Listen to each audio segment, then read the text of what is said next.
Hello, everyone. Good evening. I'm Richard Hackle, a board member of the Shebbig Island Historical Society. Welcome and thank you for joining us on Zoom for the Historical Society's Ellsworth Miller Memorial Lecture Series, established by Cap Leonard. The Board of Trustees offers sincere thanks to Cap for his continued support of the lecture series. Those who wish to support the efforts of the Historical Society may donate online at shebbighistory.com. But before commencing with the lecture, I want to acknowledge and honor the indigenous people who were first to inhabit Shebbig, forage its fields and forests, and fish its waters. Questions relative to the lecture will be addressed following the lecture. Please type questions in the chat box and select to everyone. We'll also try to bring everybody online with your video after the talk, so you can also talk that way. As previously noted, tonight's lecture, A Century of Portland Artists, 1820 to 1920, will be delivered by Earle Shettleworth, Maine's 6th state historian. The landscape paintings from the Maine Historical Society collections trace the evolution of Portland through its art. At this time, it's my pleasure to introduce Earle. Fine. Well, thank you very much. It's always a pleasure to be with you at the Shebbig Island Historical Society. And I think we will launch right into the images. So if we could have the first one. This is just an introductory image, Maine at 200 series, A Century of Portland Painters, 1820 to 1920, and it reflects the fact that this lecture was first given at the Maine Historical Society by Zoom, because of course we're in the midst of the pandemic, February 25th, 2021. And it was this lecture that provided the basis for a book that was published the following year, 2022, by the Society on many of the paintings that you'll see tonight. Next, please. So Portland has this rich history from the 19th century of artists. And here we see landscape artist Charles F. Kimball, who was one of the finest of the painters. We'll see his work a little bit later, as portrayed by a fellow painter, H.G. Hughes, about 1880. There was a very strong tradition, particularly in the second half of the 19th century and into the early 20th century, of painters going out into the open air, plein air, and doing very rapid oil sketches of the beautiful landscape areas around Portland, and this painting is reflective of that. Next, please. But of course, the tradition starts much earlier. This is Congress Street, Portland, by Anna M. Buckman, done between about 1820 and 25. This watercolor depicts the original seat of Maine's state government. The vantage point is the corner of Congress and Myrtle Streets, looking west on Congress Street toward the present Monument Square. First on the right is a little two-story frame building, which was Maine's first state house in 1820, remembering that Portland was briefly the first capital of Maine, and that is located, or was located, where Portland City Hall now stands. Next on the right is the brick Cumberland County Courthouse of 1816, where the legislature met, and beyond the courthouse is the belfry and spire of the Old Jerusalem Meeting House of 1740 that survived the 1775 burning of the town, now the location of the First Parish Church. And at the left, the big brick building is the Portland Academy of 1808.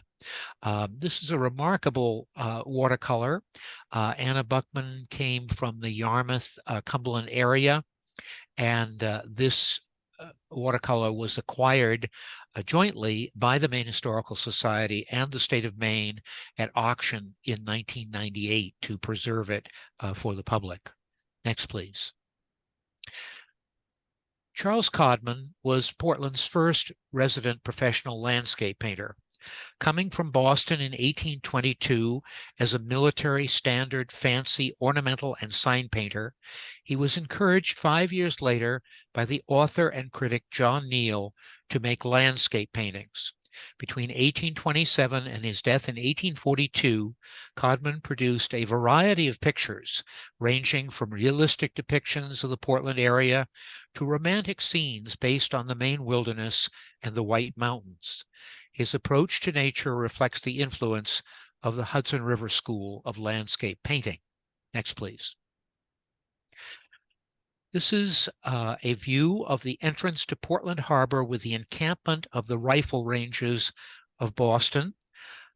It's based on a hand-colored lithograph of Portland Observatory at the left on Munjoy Hill with the harbor in the background. This print was in turn based upon a painting that Codman did in 1829, and it depicts the entertainment of the Boston Rifle Rangers Company by the Portland Rifle Club, August 12, 1829. One of Codman's most memorable pictures, this scene reflects the popularity of local militia companies before the Civil War. Next, please. This view of Diamond Cove on Great Diamond Island in Casco Bay is one of several paintings of this popular summer retreat made by Charles Codman between 1829 and 1842. An engraving of a Codman view of Diamond Cove was published as a book illustration in 1836, resulting in many copies by amateur artists who depicted the scene in oils, pastels, and pen and ink. This was a reoccurring theme in Portland art all through the 19th century. Many different Portland painters followed Codman's lead in creating scenes at Diamond Cove. Next, please. Codman's dramatic depiction of one of the more than 80 shipwrecks in Cape Elizabeth's history reminds us of the perils of 19th century maritime travel, as well as the power of nature over man. Onlookers look helplessly at Pond Cove in Cape Elizabeth as a sailing vessel is swept against the rocks by the force of the storm. This picture is one of several paintings that Codman did on wooden panels that he saved from Portland's Old Jerusalem Meeting House when it was torn down in 1825. Next, please.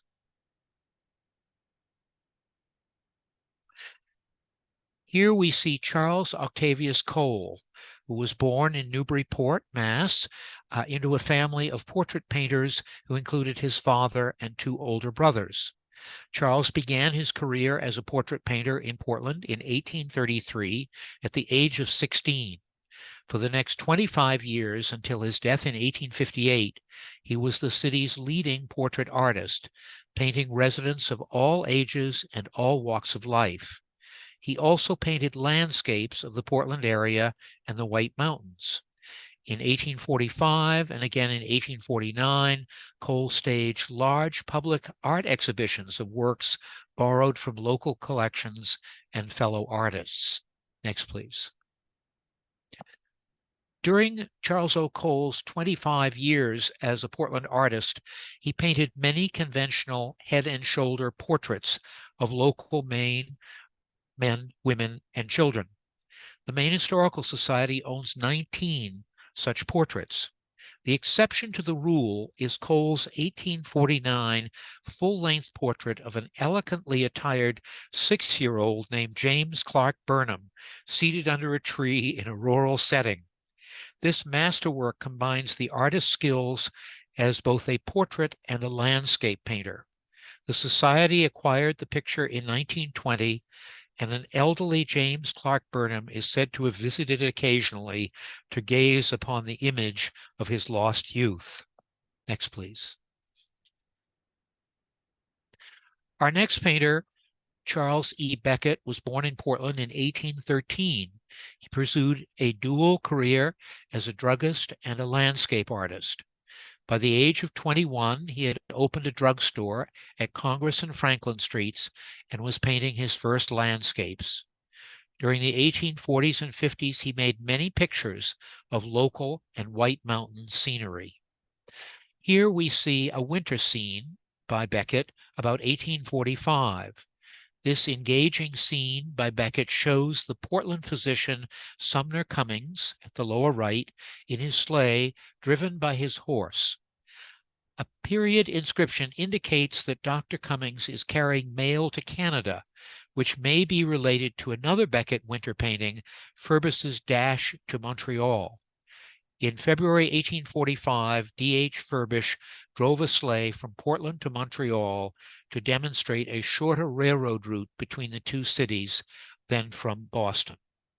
Next, please. Martin's Point, Portland by Charles E. Beckett, circa 1850. This view of Martin's Point from the eastern promenade shows the Atlantic and St. Lawrence Railroad Bridge in the center and Martin's Point at the right. On the point is the Veranda Hotel, a summer resort that stood from 1847 to 1851. This painting is one of 27 views by Beckett that were used to make wood-color illustrations for Sylvester B. Beckett's 1853 Portland, White Mountain, and Montreal Railroad Guide to aid travelers on the new Atlantic and St. Lawrence Railway. And Charles and Sylvester were cousins. Next, please. For nearly 4 decades in the second half of the 19th century, Harrison Bird Brown was Portland's most prolific professional landscape artist. Drawing his subject matter primarily from local marine and pastoral scenes, Brown also traveled to Mount Desert, Grand Manan, the White Mountains, and Europe in search of inspiration for his highly accomplished oil paintings. Born in Portland in 1831, he started painting signs and banners about 1850, and by 1857, he had become a landscape artist, a profession he pursued until his retirement in 1893. Next, please.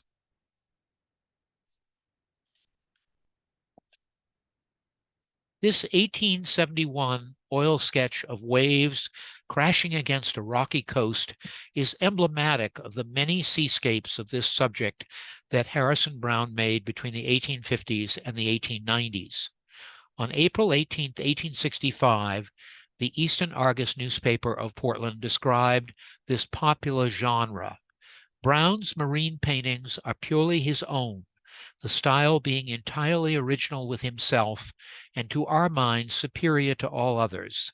He has given us the grand cliffs and headlands, the laden, hazy atmosphere, the green, hungry-looking waves in proportion to true nature. Next, please. This rear view of Forest Home, F.O.J. Smith's home in Deering, was made by Harrison Brown in 1881. The same year, Brown painted a picture of the front of the house that is now owned by the Portland Museum of Art. Smith, the owner of Forest Home, was a lawyer, politician, and entrepreneur who lived in this property from 1836 until his death in 1876. After he died, the estate was acquired by James P. Baxter, whose son, Governor Percival P. Baxter, donated it to the city of Portland for the park known as Baxter's Woods. The Forest Home structure itself was torn down in the 1880s. Next, please. This view of Persumscot River from Pride's Bridge at Riverton is typical of many pastoral landscapes that Harrison Brown painted of Maine and New Hampshire from the 1850s to the 1890s. In 1860, art critic John Neal described such a picture in a visit to Brown's studio. They are landscapes of pleasant inland scenes, rivers with living trees imaged therein, tractable by ever-lessening figures of foliage up to the hills, fields, pastures, with blue sky blending over all. Next, please. Born in Hollowell, George Frederick Morse moved to Portland with his family at the age of 4. He and his brother, the noted scientist Edward Sylvester Morse, received their initial art instruction from their uncle, Charles E. Beckett. George F. Morse worked as a draftsman and superintendent at the Portland Company for 44 years. From the early 1850s until his eyesight failed in 1915, he was a prolific avocational landscape artist, helping to establish the Brush and Painting Group and the Portland Society of Art, now the Portland Museum of Art. Next, please. This scene of Fort Lawrence on Fish Point at the east end of Portland was painted by George Morse at the age of 18 in 1852. Morse depicted the War of 1812 period earthworks with its cannon manned by two uniformed soldiers looking out to Casco Bay. Next, please. 18-year-old George F. Morse also skillfully captured the destruction of the American House in Market Square, now Monument Square, in Portland in 1852. From left to right are a corner of the Cumberland House, the City Hall, the Preble House at Congress and Preble Streets, and the American House, which is the building on fire. Morse dramatically depicts soaring flames against a black night sky as this large brick hotel is consumed by fire before a crowd of onlookers. And this would be in approximately the location of where the Portland Public Library is now. Next, please.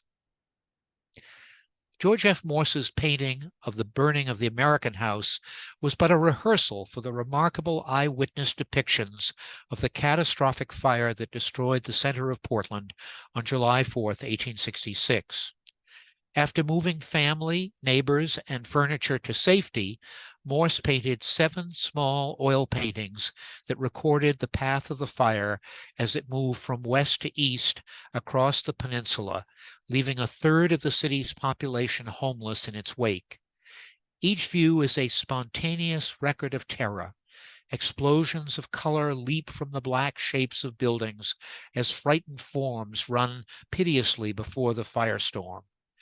George Morse later produced 4 larger paintings of the fire based on his original panels. These more formal works were acquired by the Maine Historical Society in 1927, a year after his death. And the first one that we're seeing is Commercial Street near the head of Richardson's Wharf. And in the left-hand corner is the burning and explosion of Brown Sugar House, which really fueled the fire as it moved from west to east. Next, please. This is a view of Middle Street looking west. And again, you know, these are just remarkable paintings. The brick commercial buildings on either side of Middle Street, the fire just like a great catastrophic cloud moving toward the viewers, and these crowds of scared individuals just moving forward through the street ahead of the fire. Next, please. Looking down Congress Street from Smith Street, this is looking now back down from the Munjoy Hill area into the Holocaust of the fire. Next, please. And here, the view of the fire from the Easton Cemetery. Many people went for safety to the Easton Cemetery, knowing that it would probably act as a fire break, and it did. And they basically spent the night with the fire basically surrounding the cemetery as it moved up to the slopes of Munjoy Hill and finally burned itself out on the morning of July 5th. Next, please. A little bit calmer is this pleasant scene of beech trees on Great Diamond Island, one of the countless pictures that George F. Morse made between 1860 and 1915 as a member of a group of Portland painters known as the Brushans, comprised of local business and professional men who were avocational artists. The Brushans devoted every Sunday, regardless of the season, to creating plein-air oil paintings of the Deering area, Cape Elizabeth, and Casco Bay Islands. Morse was described as, quote, a great nature lover who does not take liberties with nature, but paints the scene as it really is. Next, please. Now we move to Charles Frederick Kimball, who was the son and grandson of prominent architect builders in Portland. In his teens, he received painting instruction from the portrait and landscape artist Charles O. Cole. Between 1851 and 1863, Kimball pursued a career in landscape painting. After his marriage in 1863, he worked as a stair builder and cabinet maker to support his wife and two daughters. At the same time, he continued to paint landscapes of local scenes, becoming the most accomplished Portland artist of his time. Kimball helped form the Portland Society of Art in 1882 and was a central figure in its development. Next, please. Art meets history in this quietly moving painting by Charles F. Kimball of the graves of the two young captains killed in the September 13, 1813 naval engagement of the American vessel Enterprise and the British Boxer. William Burroughs and Samuel Blythe lie side by side in Portland's Eastern Cemetery, along with Lieutenant Kevin Waters, an 18-year-old officer who served on the Enterprise. This picture was given to the Maine Historical Society by the wife's artist after his death. He had painted it in 1876. Next, please. And here, interestingly, is an etching based upon that painting. Between 1880 and 1889, Kimball created 9 masterful etchings based on his paintings. In 1884, he produced The Graves of the Captains, based on his 1876 picture of the same subject. At the lower right, the artist included the following lines from Henry Wadsworth Longfellow's 1858 poem, My Lost Youth. And the dead captains, as they lay in their graves, overlooking the tranquil bay where they died in battle. Next, please. Charles F. Kimball's etching of Lock at Wyndham depicts a lock on the Cumberland and Oxford Canal, the inland waterway that transported goods and produce between Portland and Waterford between 1830 and 1870. When the etching was at the height of its popularity in the 1880s, Kimball's work was singled out for special praise by national critics. Next, please. Born in Portland, John Bradley Hudson Jr. received his artistic instruction from his father, a furniture painter and cabinet maker, as well as Charles O. Cole. Hudson began his career as a portrait and landscape artist in Lewiston in 1856, returning in 1858 to Portland, where he worked until the 1890s. He specialized in watercolors, but made special major oil paintings as well. He founded the Brush and Painting Group with George Morse and Charles Kimball. From 1855 to 1881, Hudson kept an illustrated journal, which is now owned by the Museum of Fine Arts in Boston. Next, please. The Passumpsic River near Portland was a favorite subject for 19th century local artists, as we've already seen from the painting by Harrison Brown. And John Bradley Hudson Jr. was no exception, as is reflected in this 1867 painting of Passumpsic Falls. Art critic John Neal described Hudson's landscapes as quite remarkable for a sunshiny atmosphere and poetic truthfulness, cheerful, unexaggerated. Next, please. On November 16, 1878, the Portland Daily Press announced that Mr. J.B. Hudson has completed a painting of Simonton Cove, Cape Elizabeth, which is on exhibit at his studio. This large oil painting of what is today Willard Beach in South Portland is considered a masterpiece of Hudson's long career.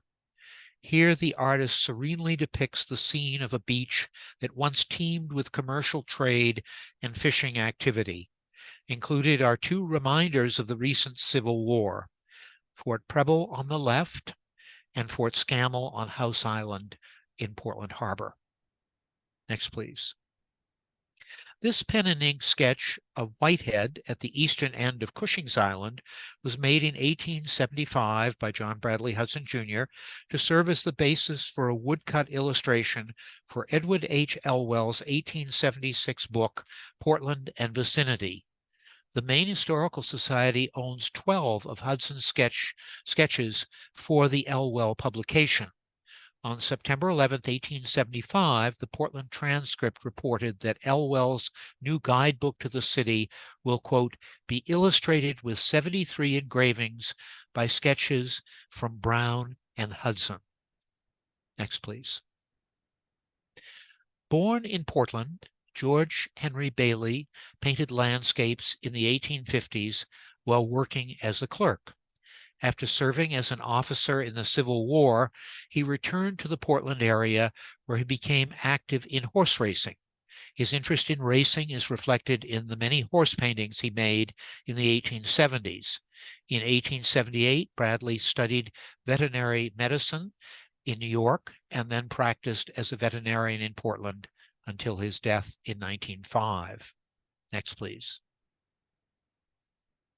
Dating from about 1850, this painting of a Portland light infantry muster, maybe in the Deering Oaks area, is an early work of artist George Henry Bailey.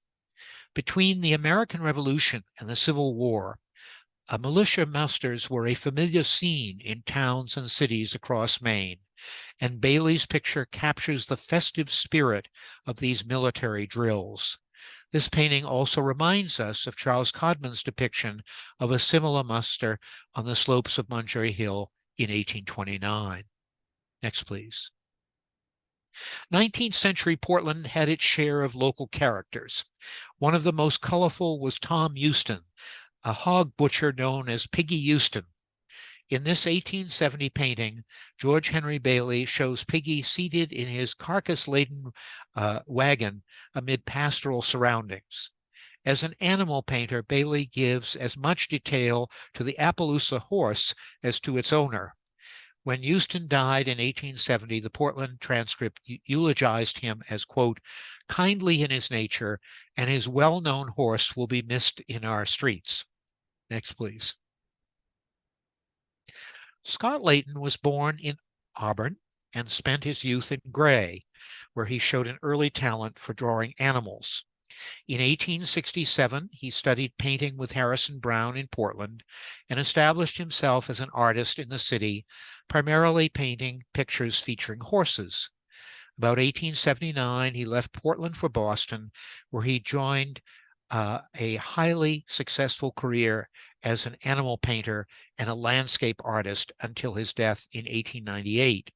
Many of his racehorse pictures were made into popular lithographs, including 31 by Currier and Ives. Next, please. One of the most frequently reproduced 19th century Portland paintings is Scott Layton's 1869 winter view of Market Square, now Monument Square. The right half of the picture is dominated by the Old City Hall of 1825, which was replaced by the Soldiers and Sailors Monument in 1891. In the background on Congress Street are the First Parish Church and City Hall. In the foreground are two local characters passing their way on the square, Butcher Tom Piggy Houston with his hog-laden sled drawn by his Appaloosa horse, and the hunched figure of Squire Morgan, an attorney and inventor. Next, please.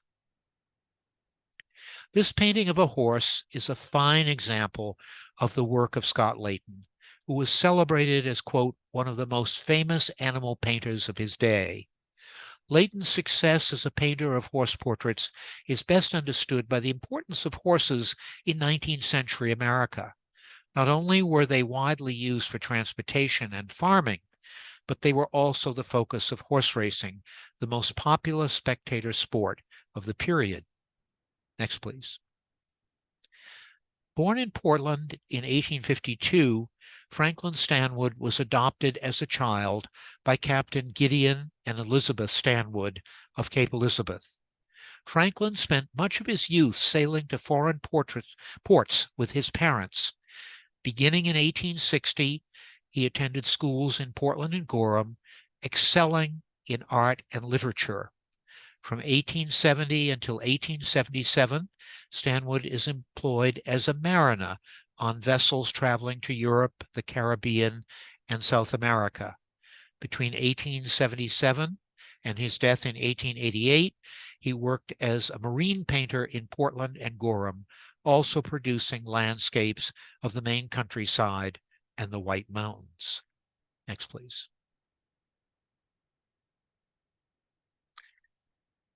What sets Franklin Stanwood's marine paintings, at least many of them aside, is their narrative quality. They tell a story. Franklin Stanwood's dramatic marine painting, The Slave Ship, captures an historic moment in time. As described by the Portland Daily Press of October 29, 1878, the painting, quote, represents a slaver in the shameful days of the African slave trade, escaping from a heavy British cruiser. The sharp, rakish craft, with its nearly every rag of canvas set, is audaciously confident, making her way across the range of the man-of-war's guns. The picture is strongly dramatic in its quality, as well as free but correct in drawing and pleasing in color. Next, please. Born in Boston in 1852, George Milton Hathaway grew up in Providence, Rhode Island, where he was trained by his father as a furniture painter and a landscape artist. From the 1870s to the 1890s, George Hathaway was employed by furniture makers in Providence, Manchester, New Hampshire, and Portland. And between 1893 and his death in 1903, he worked as a marine painter in Portland, producing large numbers of small souvenir pictures of the harbor and Casco Bay for tourists.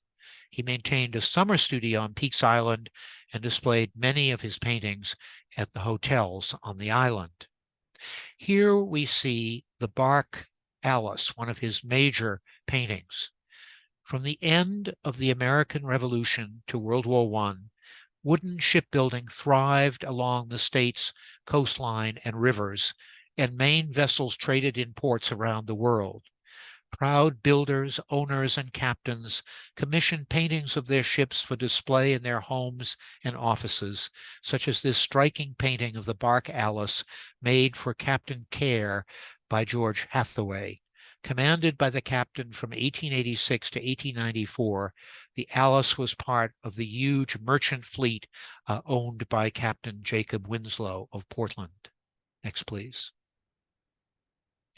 One of George M. Hathaway's most popular subjects was breakwater light, also known as bug light in South Portland, at the entrance to Portland Harbor. The Portland breakwater was built in 1855, and for the next 20 years featured a wooden lighthouse at its farthest point to guide ships into the harbor. In 1875, this light was replaced by a distinctive cast iron lighthouse based on an ancient Greek monument in Athens. Bug Light remains today a much beloved local landmark. And this little painting is typical of the hundreds of tourist paintings that Hathaway made in the roughly a decade in which he was active. Next, please. An Ohio native, George McConnell learned landscape and portrait painting in Philadelphia and New York, and furthered his training at the Académie Julian in Paris. Arriving in Portland by 1882, McConnell worked as a furniture painter until 1889, when he began devoting himself to landscape and portraiture. For the next 40 years, he produced a wide variety of paintings, ranging from postcard-sized oils to huge canvases. He supplemented his income by touring as a banjo player and minstrel. His showmanship extended to painting pictures in a store window in Monument Square. Next, please. This classic seascape of waves breaking on the rocky Maine coast is the matching mural to George McConnell's painting of the Pearl of Oars Islands home. These two large pictures hung side by side for decades in Mustaki's restaurant and candy store on Congress Street. McConnell painted these for Mustaki's in 1916. Next, please. This large view of the Pearl of Oars Island house was painted by George McConnell in 1816 as one of two framed wall murals for Mustaki's restaurant and candy store on Congress Street in Portland. The modest white cape in the picture was widely known as the home of the fictitious character Mara Lincoln, who was the Pearl of Oars Island in Harriet Beecher Stowe's 1862 novel of that name. For decades, Stowe's book captured the public imagination as a portrait of a vanishing way of life on the Maine coast. Next, please. Born in London in 1815, Elizabeth Murray was the daughter of Thomas Hepfy, a noted English artist who taught her watercolor painting. In her youth, Elizabeth painted and traveled extensively with her father, a British diplomat. While in Morocco in 1846, she married John Murray. Murray served as consul in Tenerife from 1850 to 1859, during which time Elizabeth wrote a book about her life in Morocco, Spain, and the Canary Islands. John Murray was assigned to Portland in 1860, and for the next 15 years, the Murrays were prominent figures in the cultural life of the city, and Elizabeth continued to paint her highly accomplished watercolors. Based on a watercolor by Elizabeth Murray, this colorful 1869 chromolithograph print features Dottie Dimple, a figure in the children's stories of Maine authoress Rebecca Sophia Clark, who used the pen name Sophie May. In announcing the publication of this print on December 29, 1869, the Portland Daily Press described Mrs. Murray's depiction of Dottie as a little country girl, 12 years old, whom the artist discovered in the White Mountains last summer. A blue-eyed rustic beauty who has put on a bonnet wrong side before and trimmed it with wildflowers, and holds aloft with a charming mingling of shyness and freshness a plate of berries to sell. Next, please.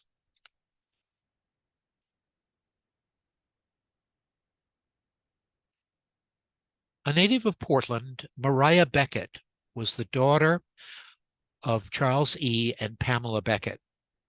Maria received her initial training as a landscape artist from her father. She first showed her work at the Maine Chartered Mechanic Association Fair in 1859, and many of her early pictures are of the White Mountains. Between 1875 and 1878, she studied with William Morris Hunt, the leading American exponent of the French Barbizon School of Painting.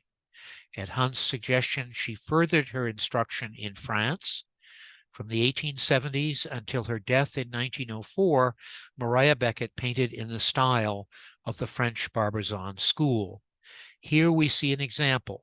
A grove of trees is characteristic of the many landscapes painted between the 1870s and her death in 1904.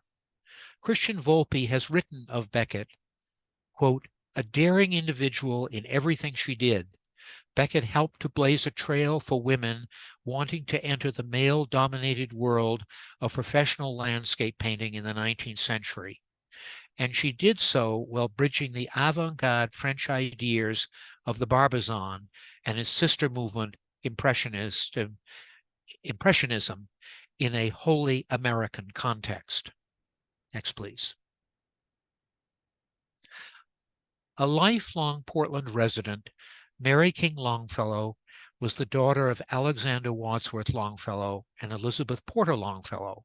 She spent many winters of her youth at Craigie House in Cambridge with her famous poet uncle and his three daughters. There in 1866, she began her artistic education, which led to studies with Ross Turner at the Museum School in Boston. By the 1880s, Mary King Longfellow had become an accomplished watercolorist who frequently exhibited her work. In the summer of 1890, she painted on Monhegan Island, one of the first woman artists to visit there.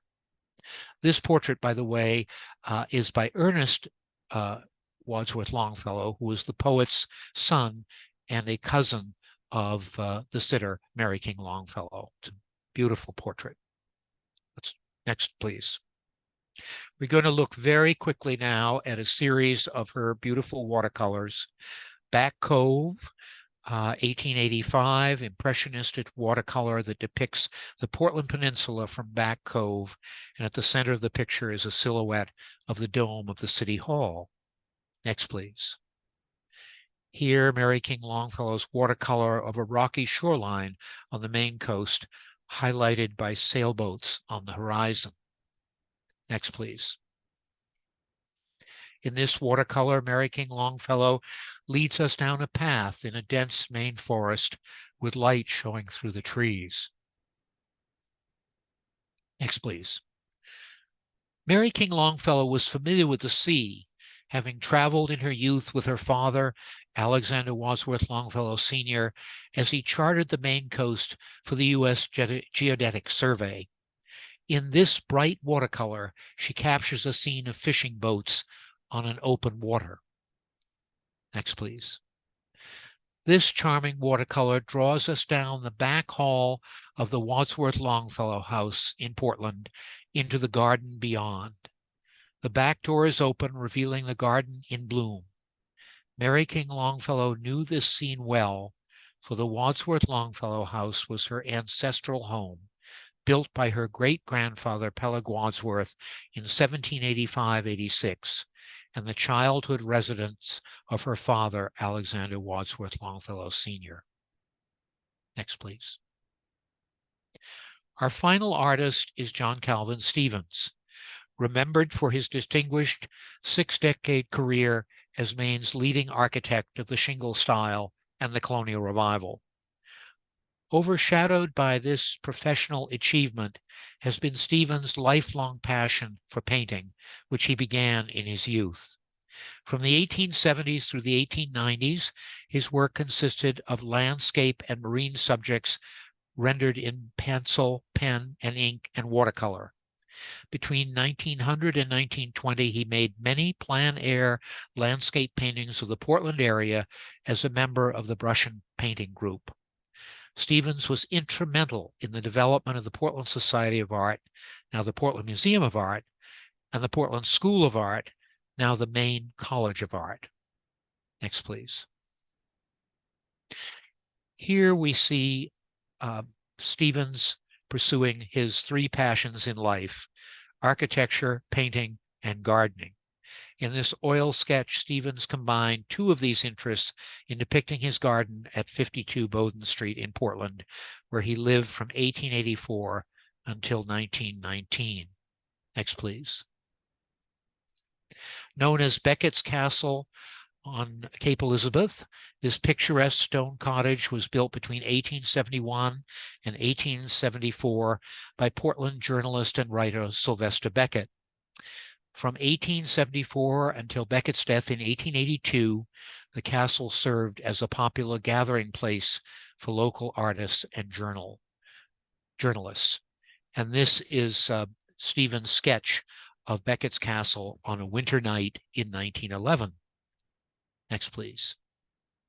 And finally, we end with Stevens' lovely winter seascape of 1911. Snow-covered rocks in the foreground of this impressionistic winter seascape suggests that John Calvin Stevens painted it at Delano Park in Cape Elizabeth, a favorite location for the Brushans, the artist group to which he belonged. And so I thank you very much for going through the 19th century with me in terms of Portland artists and their works, and I'm happy to try and answer any questions you might have. Yes. Thank you, Earle, for such a great presentation. Yes, if there's anybody out there, you can unmute yourself or start your video. Right. And I have a question, Bill Danielson. Sure, Bill. Could you say a little bit about the Brushing Society? Yes. And actually, Bill, if you want to come on, it would be nice to actually see you. Can you do that? Or I tried, but I'm being told I can't do that. oh, okay, I don't, fine. Very good. Well, then that yeah, I mean, I'd like to address you. There you are. oh, Good. there Okay, I am. fine. Okay. We're a That's liberal a little organization. more personal. Very good. Yes. No. The as I mentioned in various commentaries, um, the Brushins was formed in 1860, just before the Civil War, by three young painters, George Morse, um, John Bradley Hudson Jr., and Charles Kimball.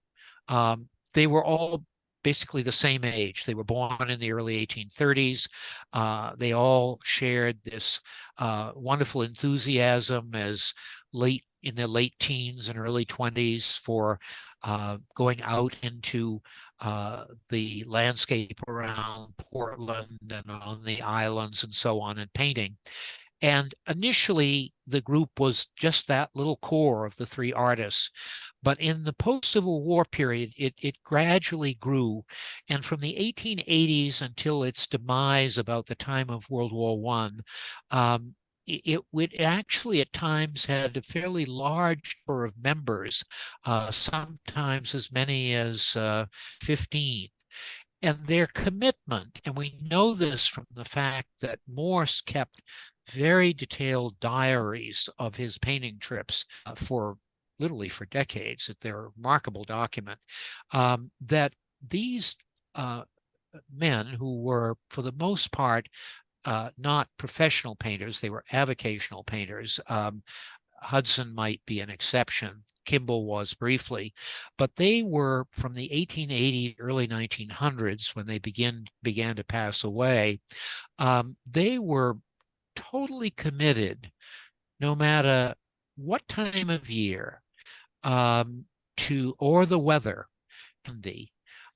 with their easels and their paint boxes and their relatively small canvases, usually like 9 by 12 canvases, and painting plein air. They were not sketch artists, unlike, say, Harrison Brown, who took long sketching trips, filling his sketchbooks with ideas and then coming back to his studio in the winter and the spring and developing paintings from them. These painters were devoted to working out in the landscape, in the open air. And the goal was to start fairly early in the morning, break for lunch, and then work until the dark came. And the goal was for each Sunday to paint a completed oil sketch. Wow. And you can imagine how many paintings resulted from this. I knew members of Morse's family, his two daughters, one of his grandchildren, and so on. And the family literally had hundreds of his paintings, because he produced a new painting almost every week, from this process. It was remarkable. Um, and you had some very interesting and talented individuals involved in this club. People would go in and out, they'd join and then they'd leave and so on. But they included not only the three core members who were active from the 1860s to the early 1900s, but also, of course, the artist architect John Calvin Stevens. There was a man named Edward Suffolk Griffin, who was a master ship carver, figurehead carver, but he was also a fine artist.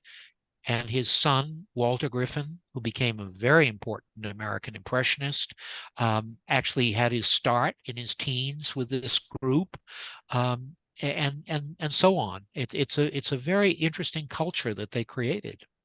Well, that's wonderful. Thank you for that And detail. and as I touched upon when I talked about the different artists, you actually have Morse and Kimball and Hudson and Stevens and two or three other of these fellows are among the core members of of the founding of the Portland Society of Art in 1882. And Stevens plays a major role in the development of what is now the Portland Museum of Art, because they initially built a wonderful little clubhouse building where they could exhibit their works, and they also taught painting classes and sketching classes. And that little building lasted only about 15 years. And then unfortunately, it was removed because the old Baxter Library wanted to expand behind the original building. And so the Portland Society of Art lost its clubhouse. And there was a period there when it looked like the Portland Society of Art might just phase out. But John Calvin Stevens did not give up. And he found Mrs. Margaret Jane Muzzy Sweat, who became the donor of the Art Museum and the McClellan House. Thank you so much for that. That was wonderful. Right. The entire presentation. Sorry to rattle on. That's all right. The entire presentation was just wonderful. You've just informed us so much. I'm just amazed at the variety of different paintings and styles that that come along. I don't know if Esther has anything that you'd like to ask. No, I've been sort of thinking that Richard Hackle could go around and take some photographs of some of the same locations. Compare them with. Okay. That would be fun. There's an assignment. I should add a footnote too. I was out this summer a couple times, and Donna Damon showed me the paintings that actually are right on the screen in the upper left in the background on the wall, that the Society is collecting. And I think it's wonderful that you're among the many great things that the Society does, that you are cultivating a collection of art that represents Shebbig Island. And one of the Hamilton family did small tourist paintings, very similar to what Hathaway was doing. And Donna showed those to me, and we had great discussion of them. And then she did some further research and shared it with me. And it turns out, and not surprisingly, that Mr. Hamilton from Shebbig Island actually trained under George Hathaway, because the work is very similar in scale, in subject matter, and in purpose. And when Hathaway died in 1903, it looks to me like Hamilton picked up where he left off and continued to work another decade or so, producing these beautifully detailed paintings of views of Casco Bay that were sold to the summer tourists. And you've collected several of them, both oils and watercolors, and hey, Yes. there just couldn't be a more interesting pursuit. Alrighty. Yes, we have Jill asking. Yeah, so yes. Earle, Go once ahead. again, thanks very much. Incredibly informative and fascinating. I have both a question and then a comment. I'll make the comment first so that you can then answer the question. So having Okay. trained as a geologist, I love seeing these paintings that show what the landscape looked like at a time in the past. And geologists often go back to those same locations of paintings and take photographs to document the change in the geologic landscape over time. And you certainly talk about that in terms of the cityscape, but I just find it fascinating from the... Oh, well, your point, Jill, is very well taken. As you know, as a geologist, the 19th century, both in America, England, and Europe, is the period of the sort of great awakening of knowledge about geology. And not that people weren't studying it before, but just for example, here in Maine, you have Parker Cleveland, who's Harvard educated, who comes to Bowdoin in the first years of the 19th century. And among his various scientific pursuits, he studies and teaches geology. and publishes the first American work on geology, coming out of Maine in the fairly early 19th century. There was a great deal of interplay of interest between the scientific study and awakening of interest in geology and the use of geologic formations, particularly rock formations, in the work of 19th century painters. There's a real affinity there. And your point also about how these early paintings and also early photographs of landscape and seascape are important records for us to go back to and compare current conditions. I've been working with the Bowdoin College Museum of Art on a very interesting project in which it'll open as an exhibit in late 2024, run through the spring of 2025, and then go out to the Monhegan Museum. And that is approaching the art and photography of Monhegan from the standpoint of the changing environment. And the photographic and art record goes back to between 150 and 175 years.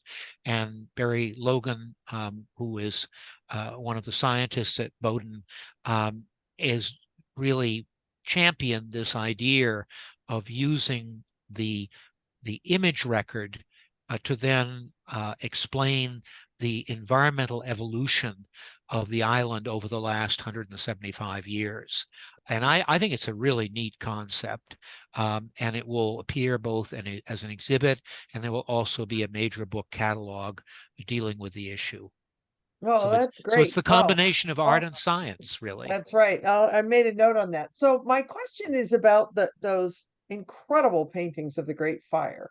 Oh, yes. I think you said those were the ones that he painted later. That's right. That's right. And they had such incredible detail in the original ones that he sort of painted at the time. Were they less detailed? Yeah, they were very small. They were just little panels. I can't remember whether they were wood or whether they were cardboard, artist board panels. Sadly, those turned up at some point back in I think it was in the late 20th century. Now we're talking about the late 20th century. And they were owned by F.O. Bailey for a while. They were on loan to the Portland Museum of Art. And then sadly they got sold. And when the 150th anniversary of the fire came up a few years ago, we tried in earnest to find them, and they're in some private collection somewhere, but they're really city and state treasures. But we do have photographs of them. And they were, number one, they were much smaller than the four oils that Morse ultimately did from them based on the sketches. And number two, you're absolutely right. They were very rapidly done. They literally were oil sketches of his immediate impressions of different sections of the city burning. And then at a later point, we're not exactly sure when, he decided to develop 4 out of those 7 panels into larger, more finished paintings with more detail that ultimately ended up at the Maine Historical Society. And those are the paintings you saw tonight. But boy, I would love to find the originals, because it would be fascinating to be able to compare the actual paintings with the actual larger paintings.